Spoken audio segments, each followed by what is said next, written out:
Yeah.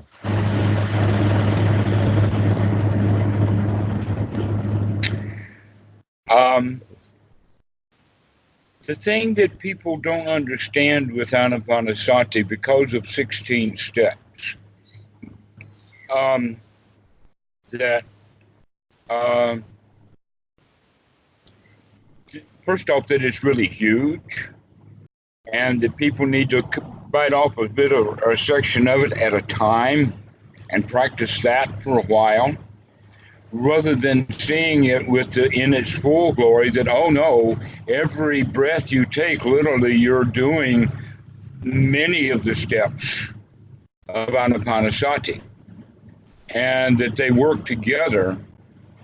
Now, one of the ways of looking at it that is actually quite beneficial is the following: that the first two steps of Anapanasati have the operative verb of um, uh, understand, in the sense of notice. No one has any problem with knowing what a deep in breath is. No one has any problem with understanding what a deep out breath is. We can do that. The problem is, can we remember? The answer is that is a skill to be developed, to remember to do this. Now, all of the rest of Anapanasati has a different verb. The verb in Pali is sati, and it actually means the word to train. And when I say the word train, I'm talking about what would happen at a dojo or what happens at Shaolin when those monks are training. Okay, this is actually a training. Uh, uh, Except that when they train to get the shit beat out of them, it happens to the body. But here, when we get the shit beat out of us, it's all about the mind. But other than that, it's the same. And in fact, they do a lot of mental training. In fact, I saw a film recently on the Shaolin. It's on YouTube. And I say, wait a minute. That's all they're doing is practicing Anapanasati. They're just doing it hardcore. Mm. Mm. Mm. And so everything winds up being a training. Can we do this? And one of the things that you would imagine that this training actually does is almost, but not quite a side benefit, is the training in what you would call character. All right, that these people are strong. When you get one of the monks from Shaolin out of the monastery and he walks down the road, he's not going to hide behind things when he sees people coming in the opposite direction. He's going to be out there. Okay. The Buddha calls it a lion, and in fact, the whole quality of the word lion is just sprinkled out throughout the suttas, including in the Majjhima Nikaya, both the Chula Singha and the Mahasingha Sutta. Mm-hmm.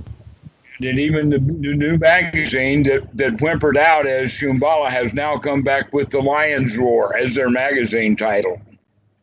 Mm-hmm. Well, Mm-hmm. if this is the case, then that could get us the point that part of the outcome of all of this training within Anapanasati is going to actually be the training and character that leaves us in the state of having a noble mind.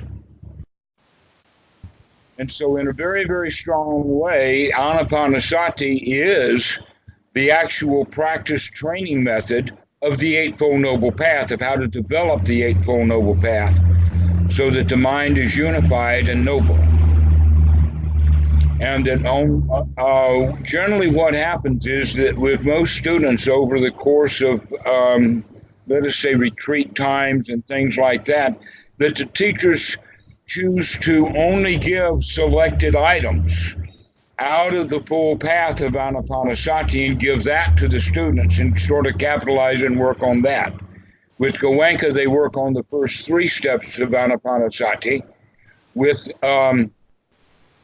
Within the Mahasi method, they really capitalize and work on step 9 of Anapanasati in the sense of noting. Watch what's going on. Take note of it. In step 9 then of Anapanasati would be to experience the mind, or to experience the body, but now we're back to step 3 again. That in fact, that's a very interesting one, that in all 4 of these points about the Anapanasati, there's one of them that has that quality of experience. So the first 2 is in and out. The third one is experience, and then the fourth one is the calming. Exactly the same thing within Vedana. You'll have rapture to be developed, and that's the one that everybody misses. And then Sukkah doesn't happen because they didn't get the rapture. But then the third one in that group, which is step 5, 6, 7, is to experience the sita sankara, to experience the formations of the mind. And in here, we're actually talking about emotions as well as thoughts. Well, now you go then to, into the mind, and the first item on that list is to experience the mind. Isn't this amazing the way that this stuff is set up? To experience the mind, and then step 10 is to gladden the mind. And then the later things are that way also, in the sense of now what we're going to do is we're going to bring samadhi to the mind, and also freedom. This is the ultimate freedom, is the samadhi that is always translated wrongly as concentration.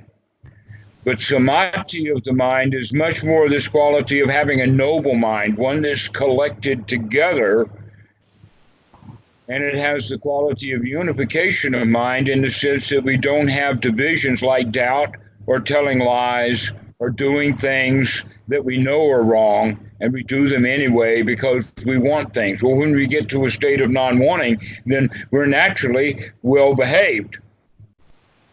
And that's noble well behavior, is because it comes out as sort of a byproduct of the training.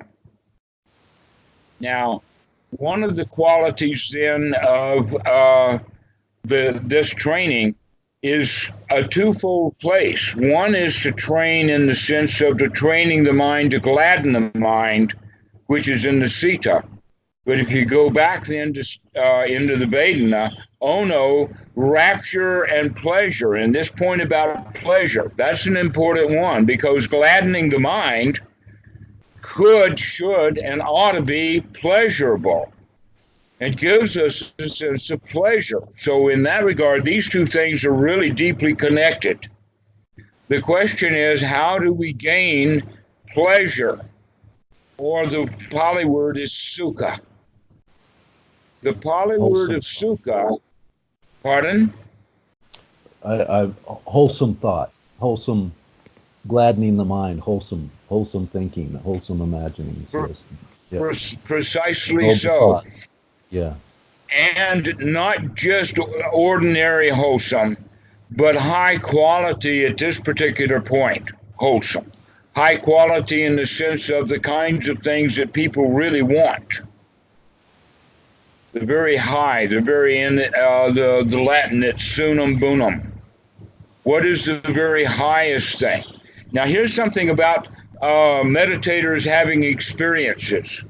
These experiences always have to do with a sense of feeling, a sense of well-being, and that they will talk about it with regards to, I felt like I was in the presence of God, if Christians have this. Mm-hmm, mm-hmm, mm-hmm. All right. And that when meditators have this with Buddhism, they will have that kind of feeling, but they'll use different words for it. Like, I attained something. I'm putting a marker down as an experience, and think that that actually is the purification or the results of something that was previously purified and now I'm free, rather than just understanding as, oh, this is just a feeling. That's all it is. It's just a feeling. It's a really nice one. Mm-hmm. And if you know what you're doing, you're going to have this really nice feeling all the time. You broke up a little bit. Could you back up a couple sentences? Yes. Yeah. Right. Yes, that people will have feelings. If they have feelings that come randomly and they don't quite understand them, they will put labels on those things. Christians will put the label on that I was in the presence of God. Other religions will have other things like that to express these feelings. That these are the kind of feelings, in fact, that the Sufis do with their whirling meditation. This is also because of the Sufi involvement with Muslim, because you know that Sufis had to become Muslim out of self-defense, otherwise they'd just all be killed. And so they kind of joined Islam without actually joining Islam. Now modern Sufis actually have joined Islam. But the point that I'm making is that these very, very good feeling systems are wrapped up in part of all of the religions, this quality of bliss. Is this also is this rapture we're talking about here? Rapture? This is rapture. Well, we can use the word rapture if you want to, but what a terrible word to use. Everybody's got their own definition of that word. It's a hard one to pin down, just like the word love. Wow, is it hard to pin that word down. But we're stuck with it. The teaching you gave last night about the racer running the race, I recall, and he's just about to cross the line. And if I recall right, the feeling that's a rapturous feeling, right? That was what you were trying to describe, that feeling of, and there's a lot involved in that. There's a lot and give me a lot, right? And sometimes people put in a lot of work to get that feeling, so they expect a whole lot out of that feeling. But in fact, it's just a feeling. It's temporary. It arises and it passes away. And if you think you've got to steal $100 million to get that feeling, then you're going to wind up stealing $100 million quite often until you get caught. Bezos, watch out. Could you, on the piece, a question arose, and I just want to, I really have conflict, like interrupting you, because on the one hand, I can see you're going somewhere, but I have a question that arises. So I'll go there anyway. So go ahead and ask the question, and we'll tie it right back in and go running. Okay. The question is, where does contemplating dependent origination fit in this 16th step? We're already doing it. It's happening, right? It's already in process. And I'll show you how you can see how to tie that back together in just a moment. Anapanasati is, in fact, the Four Noble Truths, and it's especially the first four of the Eightfold Noble Path in direct action. We need the Eightfold Noble Path to get ourselves into the state of rapture, because we know what we're doing with it, in the sense of gladdening the mind, taking off of and the attitude change here is the attitude out of this is hard, or that we apply the law of karma to it, like if I do something good now, I'll get the results later, and put all of that aside with right view and recognize, oh no, we can do what needs to be done for this moment right now in this moment. With enthusiasm and with that curiosity. With the enthusiastic curiosity. The enthusiasm comes first from gladdening the mind, and the observation comes a little bit later, which we'll talk about as we progress. But that initial enthusiasm, that I'll use it to express it to the students in the sense of, when the mind wanders away from the breath and you recognize that the mind has wandered away from the breath, that's step 9 right there. That's experiencing the mind as not on the breath. Because before, the mind was not on the breath, and we were not experiencing that it was not on the breath, but our intention was for it to be on the breath. See how this works? Okay. Yeah, we were clinging the whole time mindlessly. Yeah. Right. So right noble sati is, in fact, step 9 of Anapanasati right from the get-go. Every time you bring your mind back to the object. Exactly. But we can bring it back grudgingly. We can bring it back like it was hard work. We can bring it back like we're disappointed that the mind wandered away, or we can perform other parts of Anapanasati instead. Step 10. Aha, I caught you is the operative word. Aha, I caught you. The mind had wandered away. Now, if you can gain that quality of aha, I got you, with every time that things happen to you in your life, including getting afraid, getting pissed off, and then you can say to the thing, aha, I caught you, Mr. Anger. Guess what happens? That disrupts that whole show. Yeah. And so this step 10 of Anapanasati is just absolutely key to the practice all in every possible moment. But that doesn't mean that you feel bad because you're not doing it. Is that aha, I caught you, the step from the craving to the clinging? That's where you're at when you're saying aha, you can I do caught it you. at that time. Is That's also that's where you're too. at, the step of dependent origination. You're like, okay, there's the craving, and then I'm starting, and then I'm wondering, then I'm then I'm in the clinging, and aha, I caught you. Is that where we're at? I caught you. You can do that. You can do that in any step along the way of Anapanasati, including aha, I call you feelings. It does not have to rot into craving and clinging. It can be just because I like it. Aha, I see that liking. There's a beautiful. Is liking? Go ahead. When you, I'm sorry to interrupt, but if I don't ask you, I'll miss the moment. Isn't liking craving? No. In other words, the feeling arises. Let me ask it before. Let me finish asking a little differently. This is how I'm thinking about it, and this is why I'm asking this question, because it's so a feeling arises. It's either a pleasant or an unpleasant or a neutral feeling. That's how it is. Use the word neutral. That's not. I never knew what a neutral feeling was. I tell you what, I'm parroting that. Where did you ever hear someone say the word neutral? Because that's not in the sutras. It's ridiculous to me. I have to say that. I'm just saying that because that's what they say. Because every feeling I've ever had, I either liked it or didn't like it. Doozy. Right, it's always a doozy. Exactly. So I really, man, that's really affirming for me that you caught me on that. Just I've always struggled with this idea, and I've had conversations with people about it. What is a neutral feeling, for Christ's sake? Anyway, my sutra does not say that. Let's clear this one point up, and then you ask a question.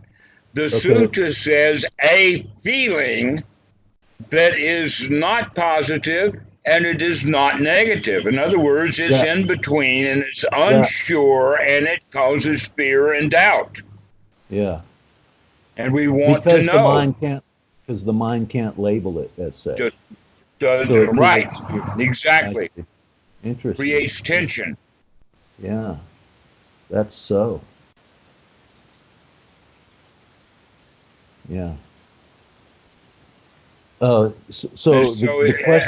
that's one of the problems of the English language translations is they make assumptions like that instead of following the Pali.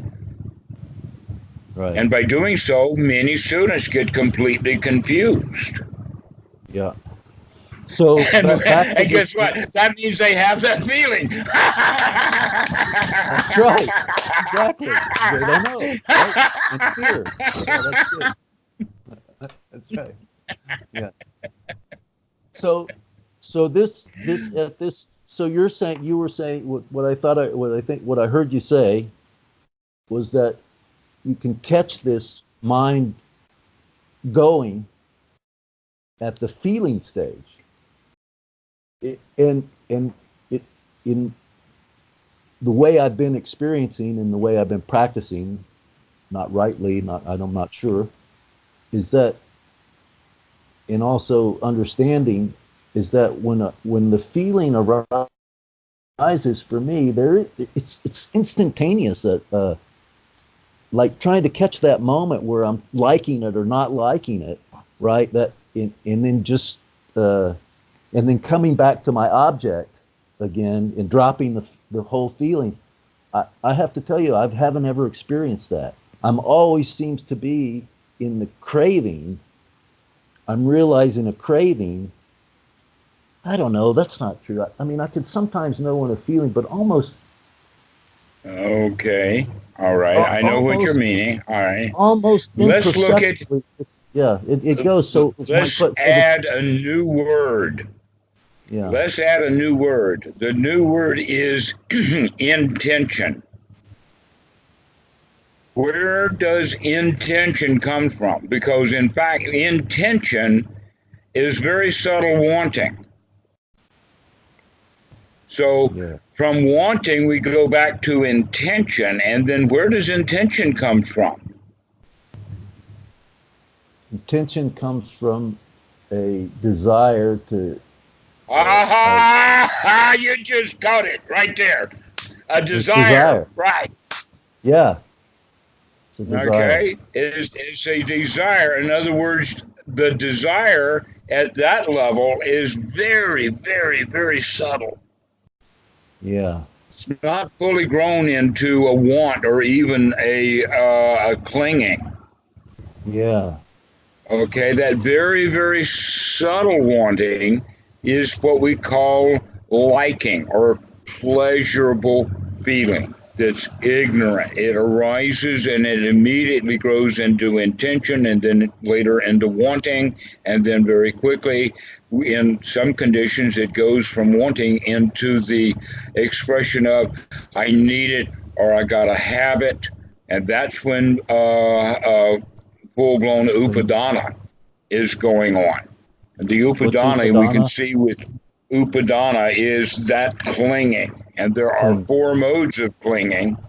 And those four modes of clinging, then if you think about it and trace it like, you can see, well, the upadana, the four modes of clinging, then would trace back to there must be four modes then of grasping. And then you change it down and put a little bit later, then down to the level of feelings, and you say, well, then there must be four modes of feeling also. And within those four modes will arise one of the feelings based upon which one of those four modes of clinging sprung out of the deep dark past. And how I mean sprung out of the deep dark past is the word sankara, most specifically sita sankara, that is down at the base, as well as being introduced at step 7 of Anapanasati. Hmm. Okay, so now whirling around, we're going to go back to Vedana in a section in Anapanasati. But before we do that, let's get down that the important thing is that we have to feel successful. The operative word, according to Bhikkhu Buddhadasa, is the concept and the word of successful, and that we start that by gladdening the mind with the thought, aha, I caught you. Not that it's a big I that caught you, but it's better just say, got ya. I see you. Because Yeah, that begins to create that right attitude that is part of the Eightfold Noble Path, but it then gives the trigger of the Vedana that is to be trained into rapture, which is the full-on blown success. Mm-hmm. Now, a lot of students don't understand the full-on or full-blown success. So let's start it this way. You like me are an old man. I've just got more wrinkles. But in your life, you have had successes or you wouldn't be alive. If your whole life had been failures, then you probably wouldn't be here. That you've got a whole string of successes in your life. Okay, so start to think of some of those and then pick one, a really good one. As an example, while you're thinking about your own, one of them that I remember was getting first chair all-state band. to be the best tuba player in the state of South Carolina one year. That was, I think about it and it still gets me. There's, something like that has happened to you also. Mm-hmm. Mm-hmm. Sometimes in childhood. So what's that feeling? My successes.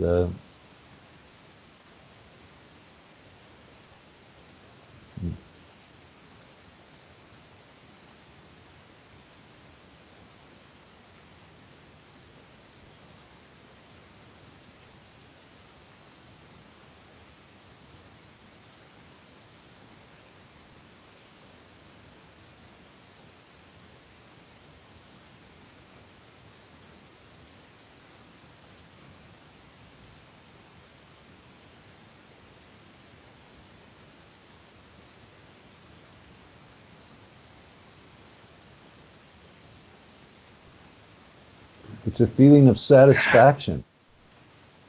It's a satisfying feeling. Yeah. Yes. Okay. Yeah. Yeah. But the It's all right. a But the satisfaction. satiating feeling. Yeah. It's sort of like accomplished. It's an accomplished feeling that, yeah, it's done. It's a completion sort of feeling. Sort of. Yeah.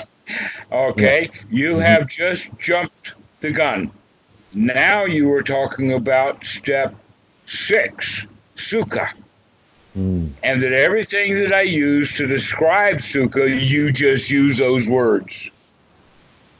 Wonderful. Because that's the feeling of satisfaction. That's the feeling of accomplishment.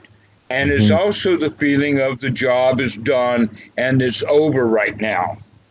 Yeah. There's no more to do at that And moment. there's no more to do. And we Nothing to want to do. gain Yeah. hold of, we really want to gain hold of that feeling. That's a feeling. It Yeah. is not a thought, it is a feeling, and it is really, really deep. And you want to practice and train to deepen that. And according to the Buddha and Bhikkhu Buddhadasa, step 5 is going to help you attain that more easily, and that is the state of rapture that you have just skipped. Well, let's back up just a bit. Yeah. So the Because the rapture. satisfaction comes after the win. So the runner who's finishing the win, as he wins, he sticks his chest out, but pretty soon he's going to go down on his knee and go into that state of, this is over now. Yeah. Right. and he's got it with the win. Now Yeah. let's take this situation to a boxing match where hand to hand, one wins, the other loses. Both of them have the feeling of at least this is over now, but one of them feels better than the other. So back up And I'm that. not talking So about a physically. boxer. One of them lost the race. Oh, I see. Right. Okay, let us go back. Okay, two boxers have Yeah. this same situation, except one wins and the other one loses, but they both have the sensation or the feeling that finally it's over. The relief is there. But Yeah. one of them has a different relief quality than the other. The loser has a different quality that we're not looking for. It's the guy who won the championship, the one who's running around the ring with his arms in the air and a big smile on his face. Yeah. That's the rapture, Yeah. the Yeah. That's win. different. Different. The winner has taken the step of rapture, and the quote unquote loser in this case is still at the state of satisfaction or completion without the But it's rapture. not really it's really not satisfaction, and it's Yeah, it's really not. not It's what he not wanted it. satisfaction. Yeah. But so how does he reach the step after rapture if in the same sort you said the same sort of feeling that it's over completion, and yet he skipped the step of rapture? It's I guess he hasn't actually. Uh-huh. Yeah, he actually. I thought I I heard you have say. another. I thought I Okay. heard you say In he arrived at the same state place that the winner in arrived. the He in the missed sense the. of it's over, and I wanted to point that out to you because now we're Yeah. talking about it's over and there's nothing left to do. But one of them has satisfaction, the other one doesn't have. Okay. Okay. I have a caller coming in. Do you mind if I add him to the call? His name is Sure. Dylan. Sure. I got to wake up at 5. I need to go in about 15 minutes at the most, at the latest. But certainly, Okay, whatever well, you we'll like. continue on with this, and then and then you can leave whenever you want to, and I'll continue on with. Oh, me, he is already off. We talked too Oh, long. okay. Sorry about that. Yeah. No, How no. about how about we finish up and you call him back because I have to get some rest. Yeah. Okay, all Yeah. right. Okay, I got that. Okay, I'll send him a message.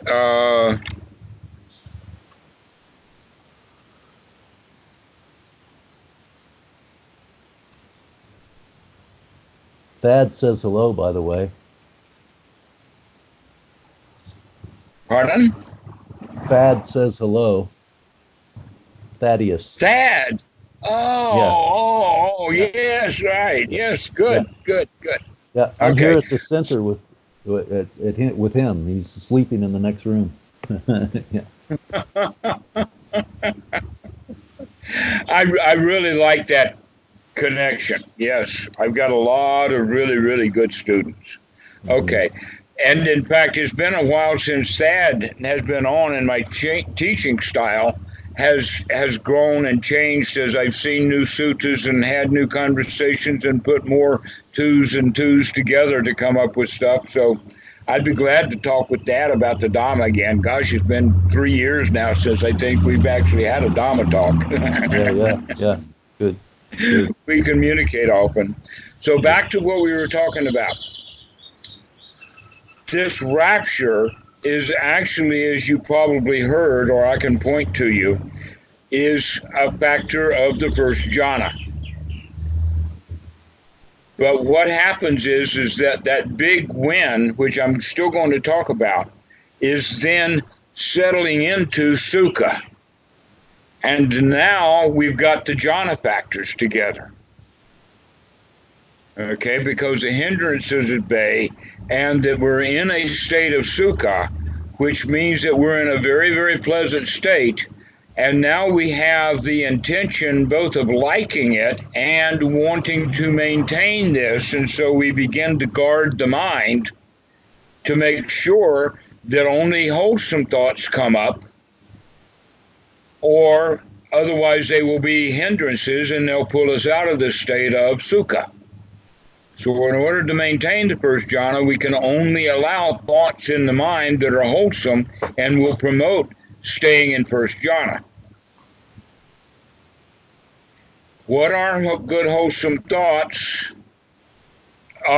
Would be thoughts about this present moment, thoughts about the investigation, and only in fact in one way or another, even a dialogue about how am I doing.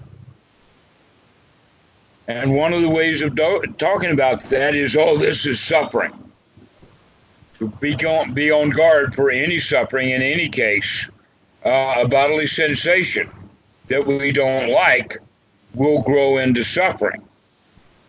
And so we're on guard for suffering. In fact, this is the very point about guarding the mind for unwholesome thoughts, is because now we're actually in real time practicing the first noble truth. So how exactly are we doing this, guarding the mind from? By watching very carefully, by using step 6 and step 9 together with their sati, to keep watching the thoughts, to keep thinking the things you want to think rather than the things that you are used to thinking. Mm-hmm. So you intently be here now. Another one would be the second noble truth, in the sense of looking at the sources of suffering, which we're just about to talk about. Which, by the way, the second noble truth is exactly these three kinds of feelings that you do find in the Paticca You can see that the second noble truth is actually just like one of these books that have these pop-up things. And so you see the picture of it, but when you open the book, it pops up into 3D. Well, the second noble truth pops up into 3D, and it is the teaching of Paticca Samuppada. And then you fold it all back together, and it's presented as the second noble truth. Mm. Hmm. Interesting. Yes. And you can see all of the elements of the second noble truth as positions on the path of the Paticca Samuppada, starting with ignorance, winding up in suffering, with these feelings of greed and ill will stuck right in the middle. Ha ha! And a lot of students don't make that kind of connection. So the pop-up, whatever the pop-up is a structure of the ignorance as the cause of suffering, is what you're saying. The pop-up is you're seeing and it the happen. Entire pop-up is the whole scene or the whole process. The whole this step causes that step, causes this step, causes that step, right through. And in fact, the proper practice of Anapanasati at this stage that we're just about to get to, step 7, is in fact also that. The word in Pali, sita sankara, has 2 different definitions to the word sita. And invariably in English language, they choose the wrong one. Mind? And mind. Sita is wrongly translated as mind when we already know we're in this section of Vedana. But the Thai language translation is of Jaya or Jai, which is heart or emotion. Oh, good. Okay, not thought, but emotion. Yeah. And so we need to practice in 2 ways. We need to experience the mind in the form of keeping the hindrances out. And then we also need to do step 7 to be on guard to see the emotional sankara, to understand that also, to see this stuff, to watch it, to notice it. And doing it from that position of Sukkah will allow us then to say more often, no, I am not going to go down the sewer hole that I'm about to step into. The emotion, there's a term for emotion it resonates with me, is energy and motion, emotion. But I'm wondering, is not I'm using the word a bit different. I'm in the song feelings, nothing more than feelings. That's the word emotion that I'm using. Yeah. Okay. And it has the quality of longing, it has the quality of dissatisfaction, and sometimes it has the quality of urgency. But aren't these feelings generated by thoughts? No. Sometimes they're generated by, let us call it, nonverbal, deeper kind of thinking. A sankara, an old, deep sankara that just arises, the habit pattern. Yes. But the habit pattern is a habit pattern of the mind, is it not? Isn't it always a habit pattern of the mind? Yes, it is. So that's the question: is how are we going to divide the mind up with one word and then put it all back together with one word? That's the problem with the word sita, is it's used in a variety of ways. And if you understand it, when you're talking about, oh, this is this part and that's that part, then you can see. In fact, Bhikkhu Buddhadasa actually points out the various words, including one of them is manut, part of the brain or part of the mind, which is in fact the human part, the frontal cortex, the one who should be in charge, because it's the one that we would want to be in charge, because it's the one who can actually see correctly. The witness, the one who sees, the one who knows, is different from the one who thinks and the one who feels.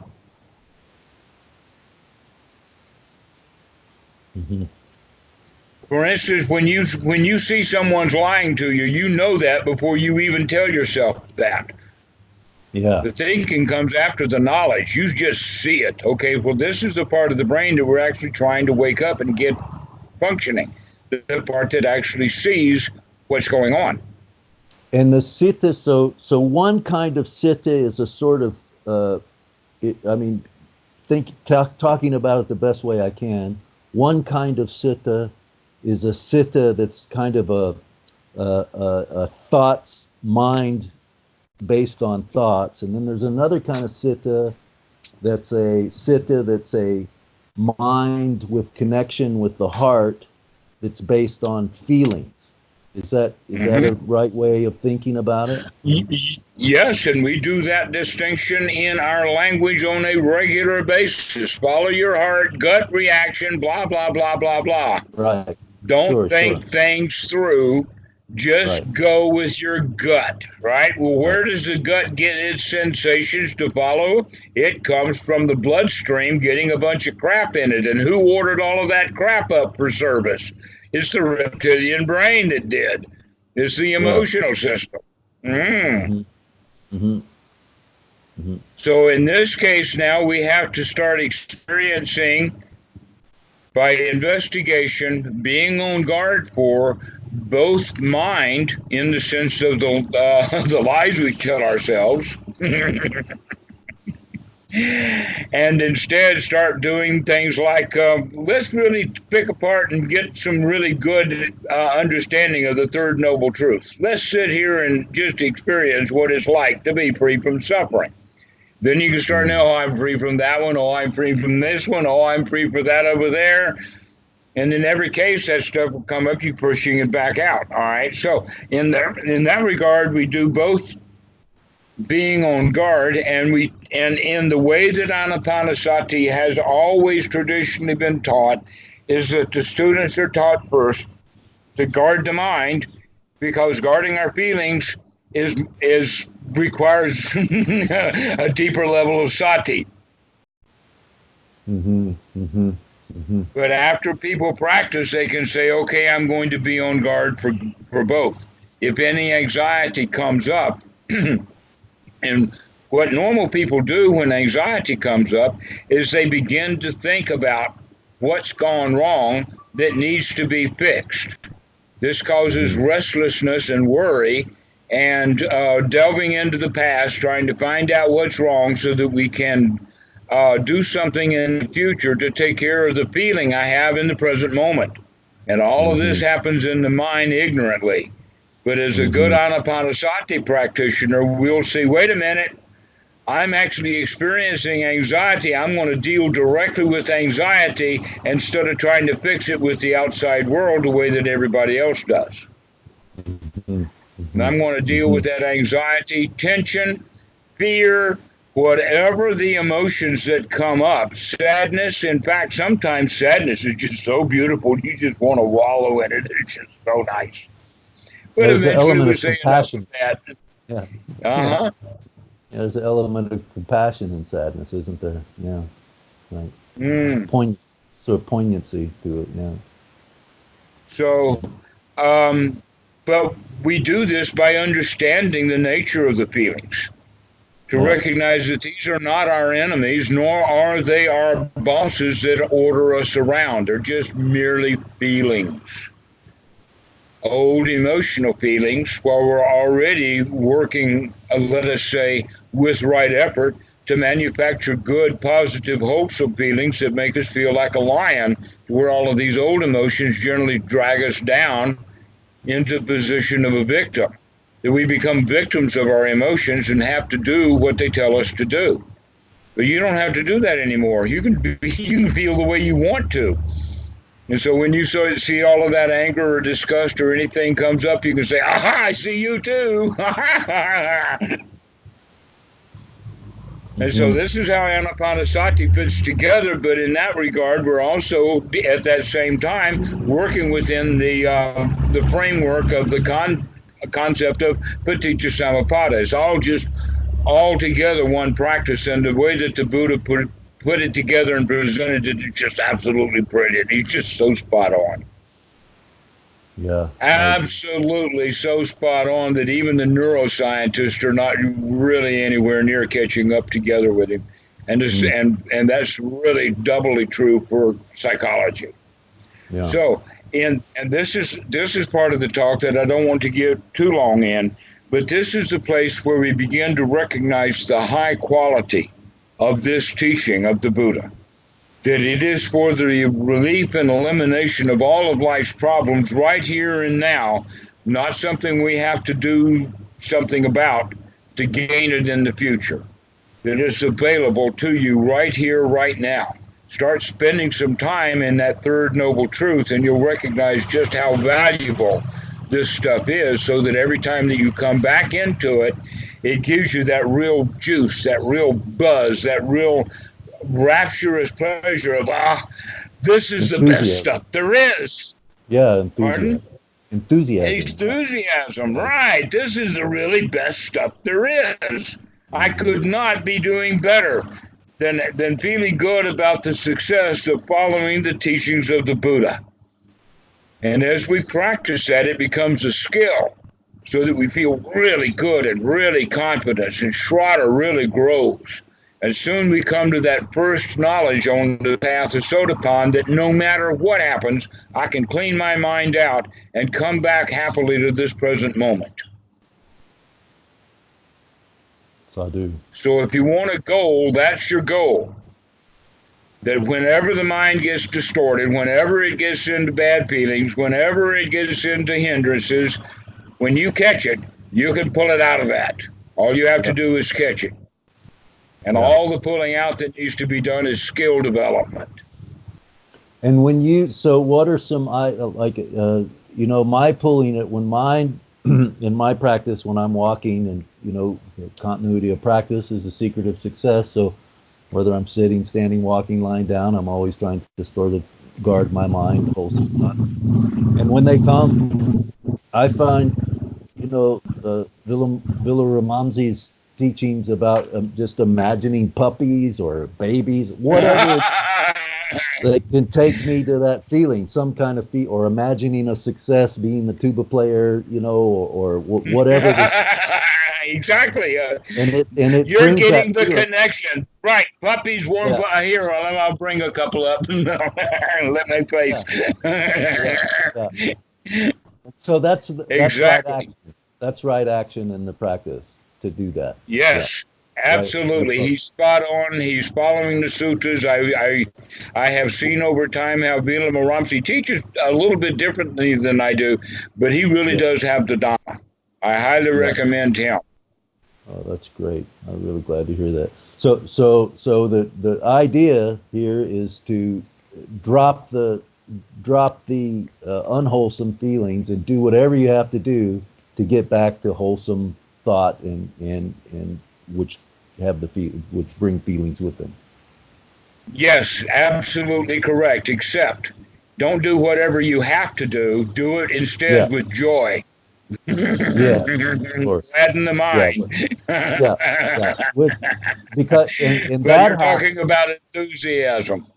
And so that happens when at that aha moment is kind of a celebration. I caught you. Exactly. Aha. Being happy with that, right, in itself is that's a success, right? I mean, that's a success right in itself, right? Not only right in itself, but that's the only success you'll ever have. That's right. That's right. That's good. I think cleaning out your own mind is the only success you'll ever have. Can we close on that note? Yes. Okay. I want. There's only one more day before I have one more day. I'm doing some work at the center tomorrow. Tomorrow's Tuesday, right? Yeah, today's Tuesday now. And then Wednesday the course starts. So I'll be in meditation for 10 days after that. So I got one more day. So I'll try giving you a call tomorrow if we connect or connect not. It's all right, but I'll just try it again tomorrow if that's all right. Yeah. Excellent. Thank you so much. So grateful. I hope your health continues to improve, and may you be happy. Thank you so much. May I? Okay. Maybe. Be happy.